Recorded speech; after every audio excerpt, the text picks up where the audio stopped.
জন্মদিনের সময় বন্ধুদের সাথে ঘোরার প্ল্যান ছিল, তা মা আবার একে পাঠিয়ে দিয়েছে। আরে ভাইয়া ওইখানে চলো না, ওইখানে লিফটে যেয়ে বসবো। হ্যাঁ হ্যাঁ চল রে।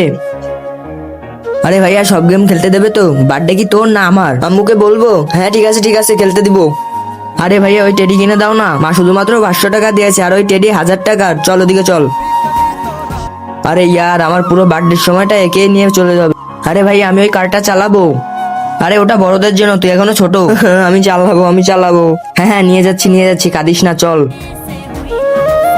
চল বসে যা, আর কোথাও হাত লাগাবি না। হ্যাঁ ঠিক আছে। আরে থামা, আরে কোথায় কোথায় ঘুরাচ্ছিস, থামা। কার আমার মাথা ঘুরিয়ে দিয়েছে আর ও কোথায় গেল? এখন আমি আমার শক্তি দেখাবো। ওই তো। কিন্তু তার আগে তুমি যদি জীবনে একবার হলেও এখানে যেতে চাও তাহলে ভিডিওটিকে লাইক করে চ্যানেলটিকে সাবস্ক্রাইব করো আর কমেন্টে ইনশাল্লাহ লিখে যাও। ইয়ার মাথা ফাটিয়ে দিয়ে কোথায় গেল? ওই তোর সাথে যে বাচ্চাটা ছিল ও মেশিন ভেঙে ফেলেছে, আর টাকা তোকে দিতে হবে। টাকা তো নেই আমার কাছে। কি টাকা নেই? তাহলে চল।